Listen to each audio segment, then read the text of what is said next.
Welcome back to The Heat. We're discussing gang violence in El Salvador and a recent surge in homicides. Joining us now from Miami is Jose Miguel Cruz. He's the Director of Research at the Latin American and Caribbean Center at Florida International University. Here with us in our Washington, D.C. studio is Stephen Dudley. He's the co-director of Insight Crime, an organization that monitors organized crime in the Americas. And from California, we're joined by Al Valdez. He's a nationally recognized expert on gang sociology and psychology and is currently a professor at the University of California at Irvine. Thanks to all of you for joining us. Miguel, let me start with you. We just heard Ambassador Francisco Alchol say that the El Salvador government has now taken the gloves off. The truce is over. This is a policy of confrontation that the government has now adopted. Is it going to work? I don't think so. This is, I would say, a new version of the infamous mano dura plans that were implemented in the early 2000s. And I don't think this will work this time. There's nothing different other than even using more repression to deal with guns. So I don't have too much, expectations about this, and I think it's gonna get things even worse in the case of El Salvador. Stephen, your organization, Insight Crime, they looked at iron fist policies of Latin American countries. Now, in the case of El Salvador, we have very elite brigades which are being deployed against these gangs. The government clearly has decided that they're going to fight fire with fire. Is that going to work on you? What do you think? We've seen no evidence that this will work. In fact, what we've seen is that as they increasingly have these, what Miguel referred to as mano dura or iron fist policies, gang sizes and their ability to organize themselves actually increases.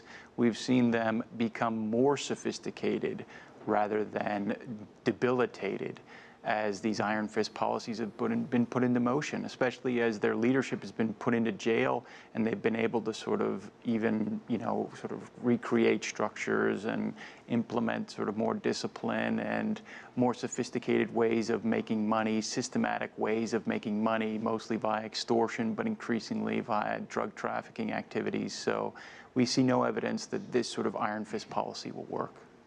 Al, what do you think? Why is gang activity so prevalent in a country like El Salvador?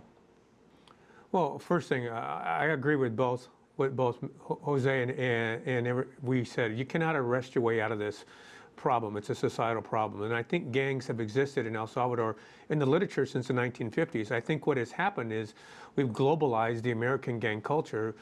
We have made it popular to sell drugs. We made violence a language of the street, and gangs partake of that. And it just happens that in some parts of the world, the lack of opportunities, the prevalence of poverty, and corruption are great petri dishes to allow gangs to grow out of control, and that's exactly what we've seen in Central America.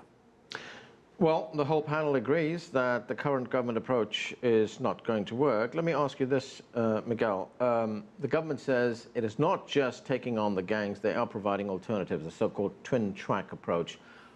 Is that going to work? What would work, in your view? Well, I would say we have to start, in the case of El Salvador as well as in the rest of the northern, what is called the Northern Triangle in Central America, I think what we need to do, start doing now, is reforming institutions and cleaning up institutions from the high levels of corruption that have been affecting this institution for many, many years, decades even.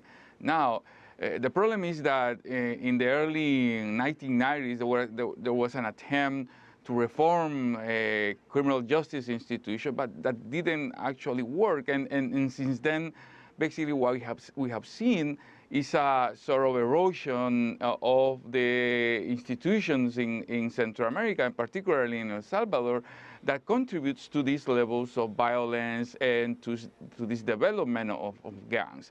I would say that very little can be achieved if we don't reform institutions in Central America. We have to start there. Obviously, we have to put the social conditions so people can have opportunities, so those excluded youth can have some chances to make it through their life, to have opportunities. But if we don't reform institutions in the first place, very little, in my view, can be achieved in the case of El Salvador, as well as Honduras or even Guatemala. Stephen, there was a time not so long ago when the government actually talked to these gang leaders when they negotiated with them, and the level of homicides dropped dramatically.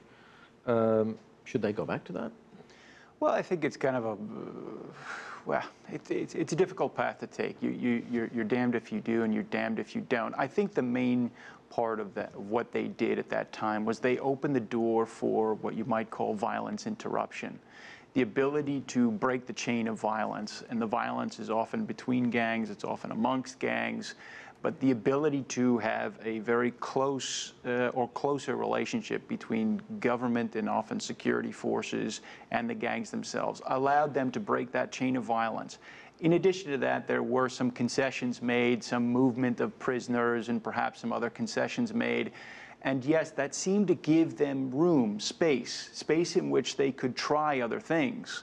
The problem, as Miguel pointed out, was that they didn't really try anything. There wasn't really anything implemented. So we never saw the sort of back end of what was promised during that process. So, you know, the alternative is what we're seeing now. You know, this violence, which is reaching, you know, unprecedented levels, at least during this century, you know, in El Salvador, and making the country the most violent country in the world. So do you want that, or do you want to sort of take a step back, maybe get some breathing room and try some different possibilities?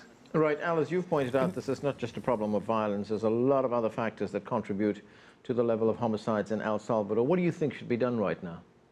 Well, if you look at the latest news, 125 people were murdered since Sunday, Monday, and Tuesday. Sunday, 40 people were murdered in San Salvador. Monday, 42, and Tuesday, 43 people, and the majority of them were reported to be gang members. Here's my concern. If we make concessions and go back to the truce, it reminds me of what the Mexican mafia did out here in California in 1992 when they wanted to stop the gang violence between the Sureños here. And they had a public image, and they're stopping the violence, and they did. They did things the police and society could not do.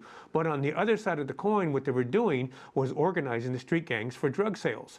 And I'm afraid that if we go back to a truce and we make those concessions for the gangs in El Salvador, we're going to give them a power base. We already have cities in El Salvador right now where half the city is controlled by Barrio 18 or 18th Street, and the other half is controlled by MS-13. Earlier this year, the LA Times reported that instead of the people calling the police or the local mayors, they called the local gang leaders to solve the problems. To make things work, I agree with Miguel. I think instead of sending Central America or the Northern Triangle millions of dollars for police work, we should send that money and give it to USAID and help build infrastructures, provide jobs there, help build roads, build water systems, build electrical systems, build schools, provide jobs for the people that are there, and control the corruption. That will keep some of the motives for people from leaving those countries and traveling to North America, where we have opportunity and a fairly safe life. We have to control those and address those essential issues. I agree wholeheartedly, 100% with both other speakers. This is so complicated that it's going to require major policy changes, major revisions in policies, and a major way the U.S. distributes foreign aid to the Northern Triangle. Miguel, if we look at the... Yeah, go ahead, Miguel.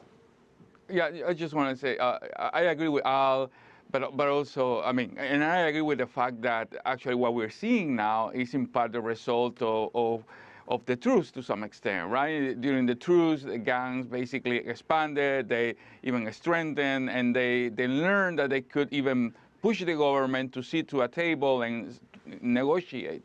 So to some extent, this is a result of the truce. But on the other hand, we are in a situation now in which the gangs have so much control of the territory, so much, you know, they are so entrenched in Salvadoran society that it's very hard to figure out a way to reduce violence without at some point considering, I'm not saying that we should negotiate with gangs at all, but at some point having to deal with these groups. I mean, at least to talk with these groups and sort of put together a plan that implies that the mobilization of these groups.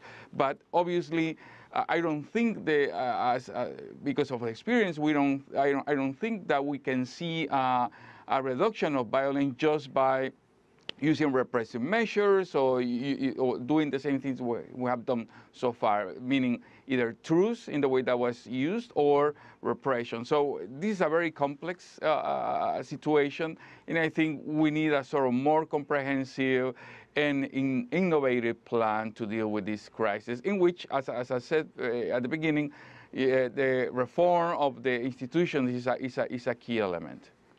And I agree with you. And I'm not saying we should not talk to gangs at all. I'm just saying if we're going to do a truce with the folks and the gang members down there, it should be an equitable truce where they can get concessions that they need that will make the cities and country safer. But at the same time, the government should not give up total control because they are the keepers of peace. I agree. That's right. And that was a point that the ambassador made as well, that they've got to the stage now where they cannot give gangs the power to make decisions and do whatever they want to. Stephen, to what extent have the activities of the El Salvador security forces or the police contributed to this level of violence? There was a story in the online newspaper, El Faro, not so long ago. It was a pretty explosive story about the killings of 8 alleged gang members on a farm outside San Salvador, the capital. The official story was that this was a police raid, there was a shootout, and these guys died. But reporters subsequently found out that a number of them appeared to have been executed, and one of them who was killed was not even a gang member. So is there widespread abuse? I think it's very difficult to quantify this at this stage. I think what we can say is that what we're seeing are, if not remnants, certainly ghosts of the pasts in the way in which the government is operating, or at least pieces of the government. And when I say ghosts of the past, I'm talking about portions of the police, you know, and possibly the military, but certainly portions of the police that have taken a more radical stance and have decided that in certain circumstances, they're going to take the situation into their own hands. They don't trust the judicial system anymore. They don't trust the penitentiary system anymore. And they're going to eliminate what they see as the enemy. And so what we're seeing is actual movement and actions by what you would call death squads. And these death squads are operational, and the death squads, in some cases, like I said, could be active police, might be retired police, might be civilians as well. So you're seeing different types of vigilante movements emerging, and that's very disturbing because that means that they too have lost faith in what are these broken institutions that Miguel referred to earlier.